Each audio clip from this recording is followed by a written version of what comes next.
দুনিয়ার মানুষ শোনো,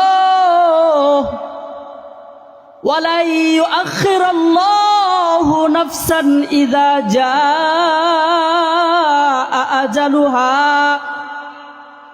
মৃত্যু এমন একটা জিনিস, যদি বলো ভাই কিছুক্ষণ পরে আসো, বলবে না না না, আমার মাত্র অর্ডার হয়েছে, তোমাকে তোমার রূহ তোমার থেকে বের করে নেওয়ার জন্যে এই মাত্র অর্ডার হয়েছে। যদি বলো 2 দিন পরে না, 1 সেকেন্ড পরেও সম্ভব হবে না। ওয়ালা ইউআখিরুল্লাহ, আল্লাহ তাআলা বলেন না না না, কিছুক্ষণ সময় না, 1 সেকেন্ডের ভিতরেও যদি বাগাবাগি করে তিল পরিমাণ বানাও, আল্লাহ তাআলা বলে না মুসলমান শোনো, ওয়ালা ইউআখিরুল্লাহু নাফসান, কোন নফসের ব্যাপারে বিলম্ব করা হবে না। আজালুহা, তার যেই মৃত্যু আছে এটার ব্যাপারে কোন সময়, 1 দিন না 2 দিন না, সেকেন্ড পরিমাণও বিলম্ব করা হবে না। আজকে যে আলোচনাটা করব, ওলামায়ে কেরাম বিষয়টা বুঝে গিয়েছেন যে হুজুর কি বলতে চাচ্ছে। আজকের আলোচনাটা হচ্ছে মৃত্যু সম্পর্কে। মৃত্যু, মরতে হবে আমাকে।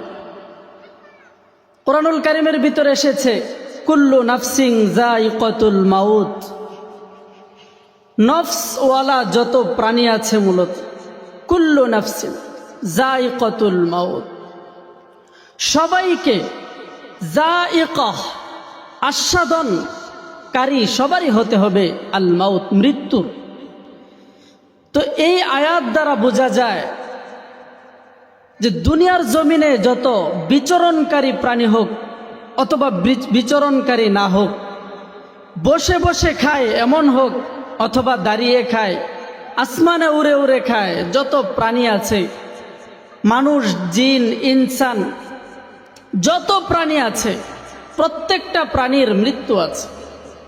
সুতরাং আমারও মৃত্যু আছে, আপনারও মৃত্যু আছে। মৃত্যু যে সত্য, এটা দুনিয়ার জমিনের মধ্যে কেউ অস্বীকার করতে পারবে না। হতে পারে সে কাফের, হতে পারে সে মুশরিক, হতে পারে সে বেঈমান, হতে পারে ঈমানহীন, ঈমান নাই, মুসলমান না সেও এই কথা বিশ্বাস করে যে আমারও মৃত্যুবরণ করতে হবে। মৃত্যু অনিবার্য প্রত্যেকটা মানুষ, প্রত্যেক, চাই পুরুষ হোক, মহিলা হোক, পোকামাকড় হোক, জিন হোক, ইনসান হোক, যেই হোক না কেন, মৃত্যু সবারই আসবে। সবার, চাই সে দরিদ্র হোক, মরতে হবে। একথা লেখেন বাপ, একথা ভিতরে ঢুকায় নেন যে আমার মৃত্যু অনিবার্য, আমাকে মরতে হবে। কেন? কিছু উপরের দিকে তাকাইলে দেখতে পারি যে আজকে, একসময় আমার বাবাকে দেখেছি, আজকে আমার বাবা নাই। আমার দাদাকে দেখেছি, আমার দাদাও দুনিয়াতে নাই। আমার কত চাচা, পাশের ঘরের কত চাচা, জ্যাডা, সবাইকে দেখেছি। এমনও লোক আছে দুনিয়াতে আছে, কিন্তু তার ছোট্ট সন্তানটা দুনিয়া থেকে বিদায়, ছোট্ট সন্তান। তো বোঝা গেল মৃত্যু বড়কে মানে না, ছোটকেও মানে না। 5 তলার উপরে থাকলেও তার মৃত্যুবরণ করতে হবে, একেবারে কুঁড়ে ঘরের মধ্যে থাকলেও মৃত্যুবরণ করতে হবে। আফসোসের কথা হলো এটা যে আজকে আমরা ভুলে গেছি যে আমার যে মরতে হবে। আর নয় আমাদের চলা ফেরা, কথাবার্তা, ঢং নমুনা, জমিন কিনা, জমিন বেচা, যত কিছু বলেন, লেনদেন, সুদের ব্যাপারে এমন এমন কিছু সময় নির্ধারিত করে যেগুলো তার ধরাছোঁয়ার বাহিরে, তার ধরাছোঁয়ার বাহিরে। তো কিছু কিছু বিষয় এমন আছে দেখলে মনে হয় যে না, এই লোকের মৃত্যু নাই। মসজিদের পাশ দিয়ে যাবে, আজান হচ্ছে, আজান, তো সে যদি রবের ডাক শুনে মসজিদে না যেয়ে পাশ কাটিয়ে চলে যায়, যদি পৃষ্ঠ প্রদর্শন করে চলে যায়, কি মনে হয় তার ভিতরে এটা আছে যে না আমার মরতে হবে? এটা নাই। তো আল্লাহ তাআলা আমাদেরকে বোঝার তৌফিক দান করুক, সবাই বলেন আমিন। দুনিয়াতে যত উলামায়ে কেরাম আছে, পূর্ববর্তী যত উলামায়ে কেরাম, তাদের উপরে যত উলামায়ে কেরাম, তাবিঈ, তাবে তাবিঈ, সাহাবাই কেরাম, নবী সাল্লাল্লাহু আলাইহি ওয়াসাল্লাম পর্যন্ত অবধারিত মৃত্যু সবারই হতে হবে। বর্তমানে যত পীর মুরিদি আছে, পীর মুরিদিওয়ালারা যত পীর আছে, হক্কানি যত পীর আছে, তাদের মুরিদদেরকে একটা কথা শিখায়, একটা কথা তাদেরকে বুঝায়, একটা কথা তাদেরকে ভাবায় যে শোনো, যে মৃত্যু এমন একটা বিষয়, মৃত্যুর মুরাকাবা করতে হবে, মৃত্যুর মুরাকাবা, মরে যেতে হবে। মুতু ক্বাবলা আন তামুতু, যে মরার আগে একবার মরো, তুমি নিজে নিজেই একেবারে জায়গার মধ্যে শুয়ে, একেবারে খালি জায়গার মধ্যে, মাটির মধ্যে শুয়ে তুমি একবার চিন্তা করো যে আমার তো দুনিয়া ছেড়ে দিতে হবে, আমার মৃত্যু হয়ে গেছে, এমন একটা চিন্তা তোমার ভিতরে ঢুকায় নাও। আমার জন্য মানুষ দৌড়াচ্ছে বিভিন্ন জায়গায়,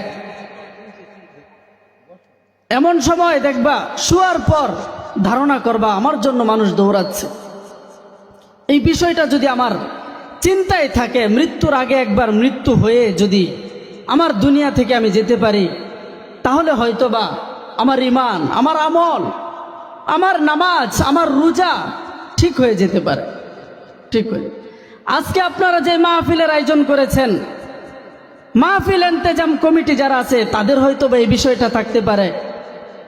এরকম যদি মুসলমান হাজার হাজার হাজার হাজার কোটি কোটি মাহফিলও যদি করো, তাহলে রবের মসজিদে একটা সেজদার সমতুল্য কোটি কোটি মাহফিল হবে না, হবে না। একটা সেজদার সামনে তোমার এই কোটি কোটি মাহফিল, সেজদার একটা বালুর কোণাও হবে না, হবে না।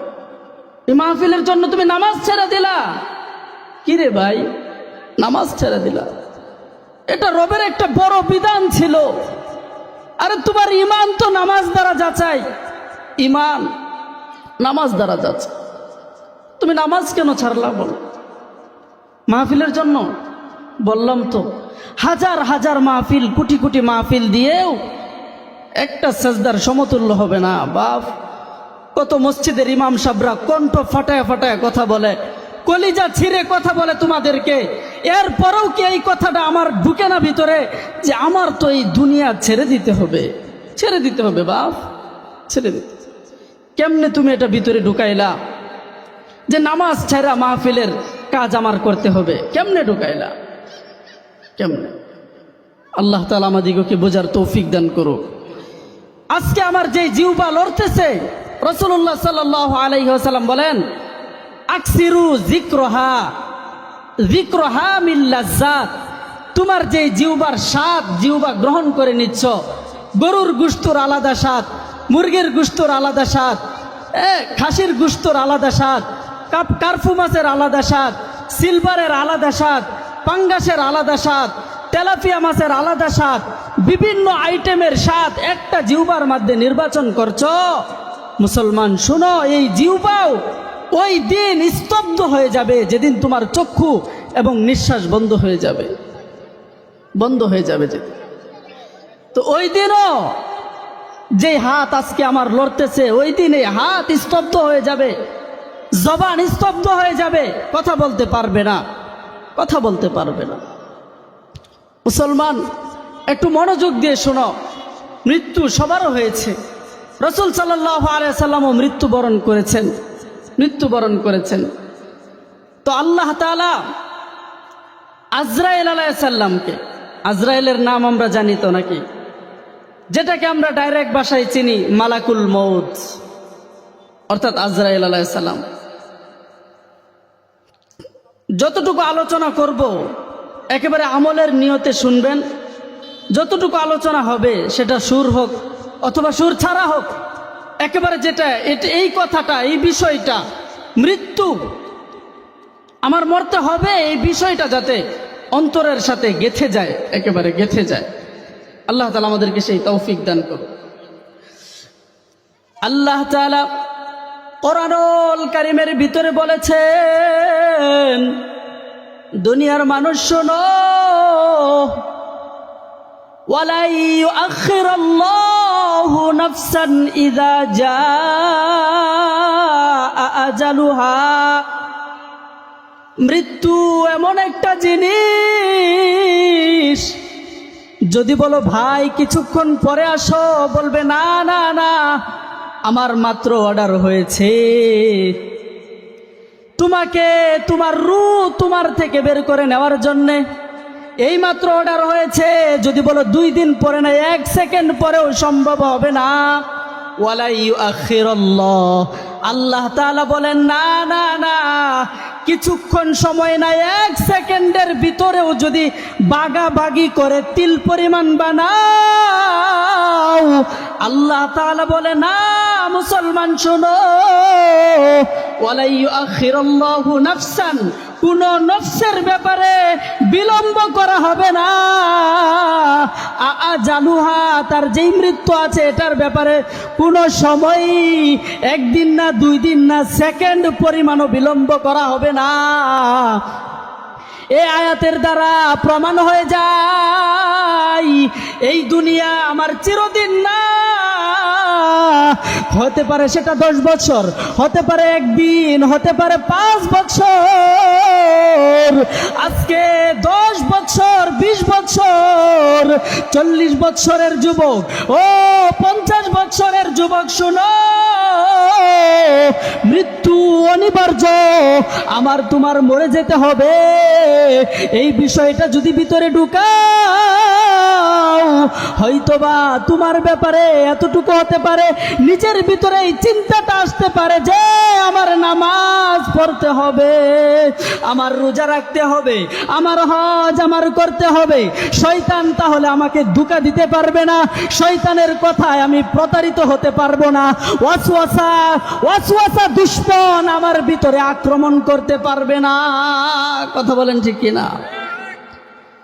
তাহলে এই কথা যে ভিতরে ঢুকায় নেন যে মরতে হবে, আমাকে মরতে হবে। আল্লাহ তাআলা আজরাইল আলাইহিস সালামকে শেষ সময়ে জিজ্ঞেস করবে, কিরে আজরাইল, তুমি এই পর্যন্ত যত নফসকে মেরেছো, যত রূহকে তুমি কবজ করেছো, ও আজরাইল, সবচেয়ে বেশি তোমার কষ্ট কোন কোন রূহগুলোর ব্যাপারে হয়েছিল? আজরাইল আলাইহিস সালাম বলবে, আল্লাহ, আমি যত নফসকে, যত রূহকে আমি কবজ করেছি, আমার 2টা রূহের ব্যাপারে সবচেয়ে বেশি কষ্ট হয়েছিল। 1 নাম্বার হলো, সমুদ্রের ভিতরে একটা জাহাজ ছিল, জাহাজ, ওই জাহাজ ডুবন্ত অবস্থায় একজন গর্ভধারিণী মহিলা ছিল, ওই মহিলার রূহ যখন আমি কবজ করতে গিয়েছি, তখন আমার সবচেয়ে বেশি কষ্ট হয়েছিল। আল্লাহ বলেন কেন কষ্ট হয়েছিল?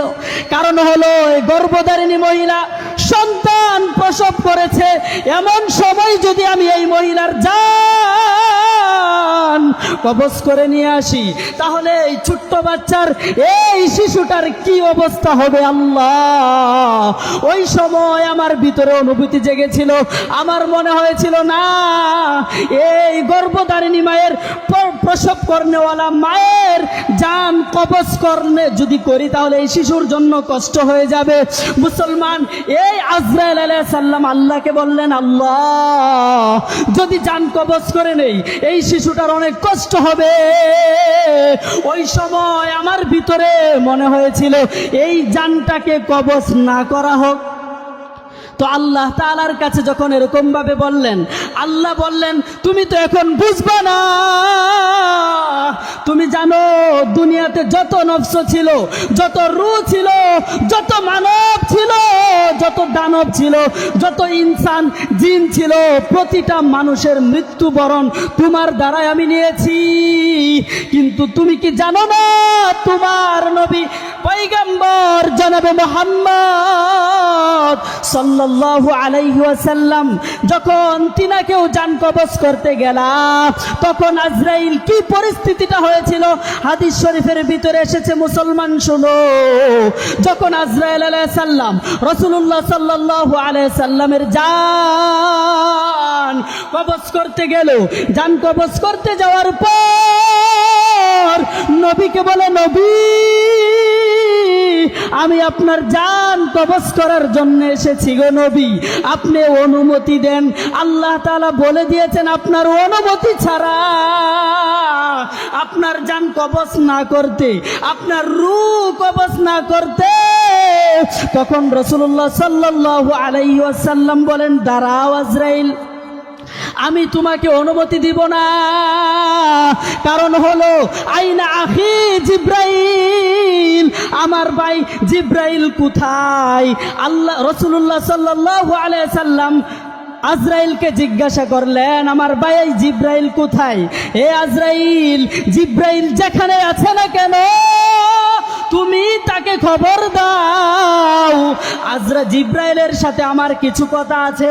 জিব্রাইল আলাইহিস সালামকে যখন কথা বলার জন্য এরকম ভাবে আজরাইল আলাইহিস সালাম জিব্রাইল আলাইহিস সালামকে জানাইলেন, ভাই তোমাকে শেষ নবী জনাবে মুহাম্মদুর রাসূলুল্লাহ সাল্লাল্লাহু আলাইহি ওয়াসাল্লাম এখনই সাক্ষাতের জন্য বলেছে। তখন জিব্রাইল আলাইহিস সালাম রাসূলের কাছে আসছে। আয়েশা বলে, ও নবী, আপনি কি আমাকে ডেকেছেন? রাসূলুল্লাহ সাল্লাল্লাহু আলাইহি ওয়াসাল্লাম বললেন, হ্যাঁ আমি নবী, তুমি জিব্রাইলকে আমি ডেকেছি। যখন বললেন কেন ডেকেছেন নবী, কেন আমাকে ডেকেছেন? জিব্রাইল আলাইহিস সালাম যখন এরকম ভাবে নবীকে প্রশ্ন করলেন, রাসূলুল্লাহ সাল্লাল্লাহু আলাইহি ওয়াসাল্লাম বললেন, ও জিব্রাইল, তুমি কেন কাঁদো? আমার মৃত্যুর সংবাদ শুনে কি তোমার চোখে পানি? বলেন, না না নবী, এই জন্য আমার চোখে পানি না। তবে এর আগে নবী আপনি বলেন, আপনার চোখে পানি কেন? কারণ হলো আপনি তো আত-তাওয়াসসুলু আল-ওয়াসিলু ইউসিলু ইলাল হাবিব, আপনি আপনার রবের কাছে চলে যাবেন, আপনার বন্ধুর সাথে সাক্ষাৎ হবে নবী, আপনি কাঁদেন কেন? যখন এরকম ভাবে বলতেছে, রাসূলুল্লাহ সাল্লাল্লাহু আলাইহি সাল্লাম বলে, ও জিব্রাইল, তুমি কি জানো আমি কেন কাঁদি? হয়তোবা তুমি জানো না, আজকে তোমাকে ডেকেছি এই জন্য শোনো। আমাকে বহু উম্মত না দেখে বিশ্বাস করেছে, আমাকে রওজায় গিয়ে সেই মদিনা শরীফে সালাম দেওয়ার জন্য কত উম্মত পাগল পারা হয়ে মদিনায় দৌড়িয়েছে, নিজের জান নিজের মাল কোনো কিছুই ফিকির করে নাই। ও জিব্রাইল, আমাকে যদি আমার বন্ধুর কাছে এখনই চলে যেতে হয়, তাহলে ওই সমস্ত উম্মতের কি হবে? যেই সমস্ত উম্মত আমাকে না দেখে আমার সুন্নতকে গলায় পরিধান করেছে, আমার সুন্নতকে শরীরে ফিট করেছে, আমার সুন্নতকে সাড়ে 3 হাত বডির ভিতরে লাগিয়েছে, জান প্রাণ দিয়েছে আমার জন্য, যে কোনো মিছিলে ডাক এসেছে সেখানে গিয়েও হাজির। ওই সমস্ত উম্মতদের কি হবে যদি আজকে আমার রূহকে কবজ করে নেওয়া হয়? রাসূলুল্লাহ সাল্লাল্লাহু আলাইহি ওয়াসাল্লাম জিব্রাইল আলাইহিস সালামকে বললেন, জিব্রাইল তুমি এবার যাও, আল্লাহ পাকের কাছে যাও, যা বলো যে আপনি তো রূহ আনার জন্য পাঠিয়েছিলেন রাসূলের কাছে, কিন্তু রাসূল রূহ দিতেছে না। কারণ হইল রাসূলুল্লাহ সাল্লাল্লাহু আলাইহি ওয়াসাল্লাম তার উম্মতদের ফিকির নিয়ে এখনো ব্যস্ত। সুবহানাল্লাহ। ওই উম্মতের কি হবে? এই জন্য রাসূল আপনার কাছে আসছে না। ও আল্লাহ, আপনি বলে দেন আমি তাদের রাসূলকে কি সংবাদ দিব?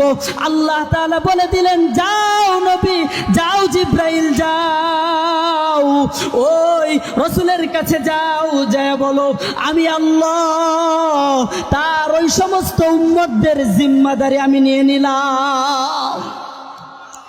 রাসূলুল্লাহ সাল্লাল্লাহু আলাইহি ওয়াসাল্লামের মৃত্যুর সময় যখন ঘনিয়ে এসেছিল, রাসূল জান দেয় নাই, বলতেছে আমাকে যারা না দেখে বিশ্বাস করেছে, আমার সুন্নাহকে গলায় পরিধান করেছে, 3.5 হাত বডির ভিতরে, ফ্যামিলির ভিতরে, দোকানপাটে, প্রত্যেকটা জায়গার মধ্যে আমার সুন্নাহকে ব্যবহার করেছে, আমার সুন্নাহকে তারা একেবারে ফিট করে নিয়েছে তাদের জিন্দেগির সাথে, পারিবারিক হোক, সময় গনিয়ে এসেছে, ওই উম্মতের জিম্মাদারি আমি নিয়ে নিলাম। সুবহানাল্লাহ, আমি নিয়ে দিলাম জিম্মাদারি। তো মুসলমান, ওই নবীকে আমরা কষ্ট দেই যেই নবী মৃত্যুর মুহূর্তেও আমাদেরকে স্মরণ করেছেন। ওই নবীর সুন্নাহ আজকে আমরা থুতার মধ্যে লাগাই না, গলায় ব্যবহার করি না, লম্বা কুর্তা পরি না, এমন এমন পোশাক আজকে আমরা পরিধান করি যেগুলো মুসলমানদের পোশাক না, মুসলমানদের পোশাক না। চাকরি করে সরকারি অফিসে, চাকরি করে স্কুলে, চাকরি করে বিভিন্ন জায়গার মধ্যে, ব্যাংকে অথবা বিভিন্ন জায়গার মধ্যে চাকরি করে, কিন্তু এখনো তাকে দেখলে মনে হয় সে রসুলের উম্মতি না, তার ফিকিরই নাই, এ ব্যাপারে ফিকির নাই। কারণ রাসূলুল্লাহ সাল্লাল্লাহু আলাইহি সাল্লাম হাদিস শরীফের ভিতরে বলেছেন যে যত পোশাক পরিধান করবা, কাপড় পিন্দনের যেই কাপড় আছে মূলত পরিধানের, সেটা থাকবে টাকনুর উপরে। আজকে দেখলে দেখা যায় মসজিদে এসেছে বিশাল বড় অফিসার, কিন্তু তার কাপড় টাকনুর নিচে। আপনার এই অফিসারে দিয়ে কি হইল বলেন, কি হইল? যেই নবী কিয়ামতের দিবসে এরকম ভাবে যখন আমল নামা দেখবে উম্মতদের, উমুকের এই অবস্থা, উমুকের এই অবস্থা, উমুকের পারিবারিক অবস্থা ঠিক নাই, উমুকের বিবি পর্দা করে না, উমুকের ছেলে নামাজে আসে না, উমুকের মেয়েটা পর্দা করে না, বেপর্দার সাথে চলছে, নবী তো কেঁদে কেঁদে বলবে, উম্মত এ কি করলা উম্মত, আমি তোমাদের জন্য সারা জিন্দেগি 63 বছর জিন্দেগি আমি একেবারেই শেষ করে দিয়েছি। এরকম ভাবে পোশাক উঠায় আপনাকে যদি দেখায় যে দেখো উম্মত, তোমার আমল নামার অবস্থা, আর তোমার আমলকে বাস্তবায়ন করার জন্য, কোরআন সুন্নাহর জন্য, দিনকে প্রচার করার জন্য আমার এই পীর চালনির ছিদ্রের মতো একেবারে ছারছাড়া হয়ে গেছে, ছিদ্র হয়ে গেছে। এই ফল দিলা আমাকে, এই ফল। দুনিয়া তো ঠিকঠাক মতে সাজাইলা, একেবারে ঘরের অবস্থা ঠিক করলা, পারিবারিক অবস্থা ঠিক করলা, কিন্তু রসুলের সুন্নতকে গলায় নিলা না। দুনিয়ার সব কিছু ঠিক হইল, কিন্তু পৃষ্ঠার এই পাশটা যেরকম ঠিকঠাক মতে সাজানো হয়েছে, এই পাশটা একেবারে সাদা কেন বাপ? একেবারে সাদা কেন? আখেরাতের কথা স্মরণ হয় না? এটাকে তো আখেরাত মনে করে সাদা রেখেছেন, তাই না? আপনার এই জমিনের পাটটা ঠিকঠাক করেছেন, কিন্তু জমিনের নিচের পাটটা একেবারেই শেষ করে দিলেন। আল্লাহ তাআলা আমাদেরকে এই ভাঙ্গাচোরা কথা বোঝার তৌফিক দান করুক। তো আল্লাহ তাআলা যখন আজরাইলকে জিজ্ঞাসা করলেন, তোমার এই পর্যন্ত কয়টা জান কবজ করার জন্য তোমার কষ্ট হয়েছে? তো আজরাইল আলাইহিস সালাম বলেছিলেন 2টা জান। বাদশাহ সাদ্দাত, ওই সাদ্দাত বাদশাহ মূলত, তো তার ওই ছোট্ট সন্তানটাই ছিল মূলত এই সাদ্দাত বাদশাহ। এই সাদ্দাত বাদশাহ দুনিয়াকে খুব সুন্দরভাবে পরিপাটি করেছে, একেবারে তার এরকমভাবে একটা বালাখানা তৈরি করেছিল জান্নাতের মতো করে। সে এটা নিজে নিজে বলেছে যে জান্নাতের মতো করে সে একটা বালাখানা তৈরি করেছিল। তো এই সাদ্দাত যখন বালাখানা তৈরি করলো, বালাখানা তৈরি করার পর এই সাদ্দাত ওই বালাখানার ভিতরে পা রাখতে পারে না। ওগো আল্লাহ, এ কেমন পরিস্থিতি! এই জায়গার মধ্যে এত কষ্ট করে 300 বছর মেহনত করে এই বালাখানা তৈরি করেছে, ওই বালাখানার ওই তৈরি করনেওয়ালা লোকটাকেও যখন পার রাখবে এমন অবস্থায় আপনি তার জানকে কবজ করলে বললেন, মালিক এটা কেমন অর্ডার! এই মুহূর্তে আমি আজরাইল আলাইহিস সালামেরও খুব কষ্ট হচ্ছে। তখন আল্লাহ তাআলা বললেন, জানো আজরাইল, এই বাদশা কে ছিল? মূলত এই বাদশাই ছিল ওই গর্ভধারিণী মায়ের সন্তান হচ্ছে এই বাদশা। তো আজরাইল আলাইহিস সালাম শুনে আশ্চর্য হয়ে গেছে। মুসলমান, যেই কথাটা মূলত আমি বুঝাইতে চাইতেছিলাম আপনাদেরকে, যে মৃত্যু অনিবার্য, আমার ছেড়ে দিতে হবে এই দুনিয়া, আপনারও ছেড়ে দিতে হবে। হাসলেও দুনিয়া ছেড়ে দিতে হবে, কাঁদলেও দুনিয়া ছেড়ে দিতে হবে, আনন্দে থাকলেও দুনিয়া ছেড়ে দিতে হবে বাপ।